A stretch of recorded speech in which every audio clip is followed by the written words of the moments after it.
Ժողովրդավարությունը մենակ փողոց փակելով չի, հա, կամ միայն ցույց անելով չի։ Հասկանալ է, նայած որ կողմը ոնց է օգտագործելու, եթե իշխանությունները ցանկանան օգտագործեն PR-ը անեն եւ այլն եւ չլինի իրականում ներկայացում, որ ինչ կապ ունի մեկ անգամվա այդ երևույթը, որ պետք է ներկայացնեն, միգուցե կներկայացնեն, բայց ինչի՞ թվում թե ժողովրդավարությունը այդ է, ժողովրդավարությունը այնտեղ է, որ ի սկզբանե դու մարդկանց բարձրացրած խնդիրները լսում ես եւ դրան լուծում ես տալիս։ Ոչ թե սպասում ես 3 օր նստած անեն, դրանից առաջ քաղաքական ուժերը պարլամենտում բարձրացնում են խնդիրները, լսումներ են անում, համարում ես, նրանց հետո հենց փողոց է փակվում, նոր անդրադարձ ես կատարում, ինչի՞ թվում դա ժողովրդավարության երևի իրական գնահատականն է, կամ նրանից, որ ոստիկանությունը մի օր ջրցան է օգտագործում, իսկ մյուս անգամ շատ են սիրալի քույր եղբայրներով է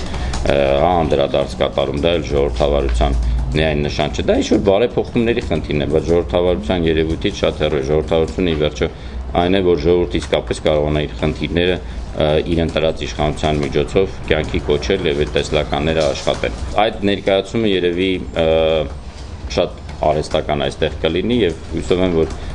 նաեւ դուք, ինչպես մեր լավ գործընկերներ, համուլում թույլ չեք տա, որ այդ արհեստական եւ պարզ ներկայացումը աշխատի։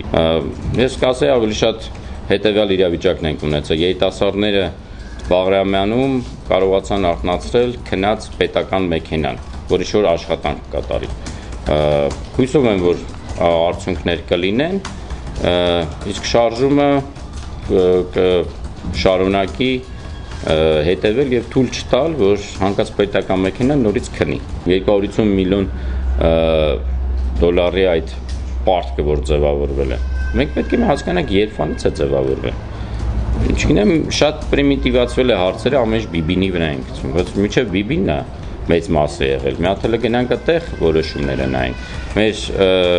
հանրային ծառայությունների այդ հանձնաժողովի աշխատանքն այն ժամանակ ինչպիսին է եղել։ Մի հատ դա պետք է նայենք։ Թե այնտեղ ինչ խնդիրներ եղել Գլանդունջիկի ու այն ժամանակվա հարցերի հետ կապված։ 2002 թվականից հիմնարկը տեղափոխվել է, ոնց որ թե եղել է շահութաբեր հիմնարկ,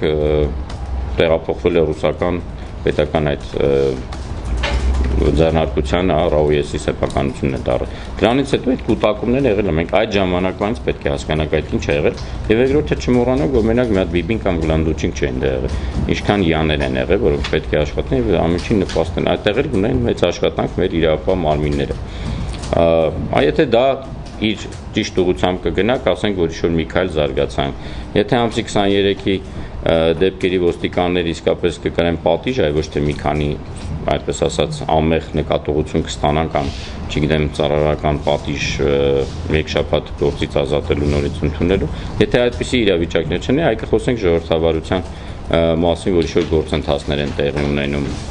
Եթե սրանից հետո ամեն ինչ կլինի, չգիտեմ, օրենքներով կարող ենք ասել զարգացում է տեղի ունենում։ Այստեղ միգուցե Բաղրամյանը նպաստեց, որ արեցին այդ քայլերը, հա, եւ ինքը կարողացավ իսկական քնած տեղից պետական համակարգ առնասնել, ստիպել, որ աշխատի ժողովրդի համար։ Հիմա եթե հետեւողական կլինենք եւ չենք թողի, որ նորից քնեն, ուրեմն շատ դրական զարգացումներ կունենանք։ Եթե նորից կքնեն, որևէ բան տեղի չունենա, ուրեմն կդառնա հերթական ուղղակի սիրուն մի երևույթ, որ ունեցել ենք նաեւ այս տեսակի հաջողություն, բայց որը չեն կարողացել երկրորդ փուլի վերածենք, երկրորդ քայլի վերածենք, հետևողական հաջորդ քայլերի համար ձևավորված դաշտը օգտագործենք, այնքներս նորից հերթական անգամ պառակտվեցինք, իրար պիտակավորեցինք, գնացինք, որոշեցինք ասել մենք չենք մասնակցում sense բաների մեջ, մեզ դա հետաքրքիր չի, եւ թեման կփոխվի նա, որ ոչ թալան փիլիսոփայությունը, որ այնտեղ կա, պետք է իսկապես համակարգերի մասին լինի։ Թալանը համակարգում է տեղի ունենում, ոչ թե գնի մեջ։ Գինը շատ են թալանում, գինը քիչ են թալանում, բայց թալանը միևնույն է կա։ Այ պետք է այդ համակարգերը մենք ուղղենք, ոչ թե միայն գնային, հա։ Վստահ եմ, իսկ եթե համակարգը ճիշտ աշխատի, անպայման սակագներն էլ իջնելու են։ Այն ինչ որ մենք ունենք մինչև ամսի 28-ը, դա մի տեսակ sense բռունցք էր, հա, որտեղ մենք միասին բռունցքով կարողացանք բոլորը իրար հետ գնան եւ այստեղ շատ ուրախ եմ, որ չկա կոնկրետ այն խնդիրը, որտեղ ասենք ով է առաջնորդը, ինչ են, բոլորը այնտեղ էին։ Բայց ամսի 27-ից հետո ցավոք սրտի այս բռունցքը դառավ այսպիսի մի իրավիճակ։ Եվ ունենք տարբեր ճյուղեր, որոնք իրար են պիտակավորում, չգիտեմ ինչեր են ասում, տարբեր ուղղություններ են զբաղեցնում, իսկ սա ինչ է նշանակում, չունենալով համակարգ, պետական համակարգը հատիկ ամեկետ առանձին է զբաղվելու եւ առանձին միգուցե կհասնի իր հաջողություններին եւ իր գծով կուղղորդի։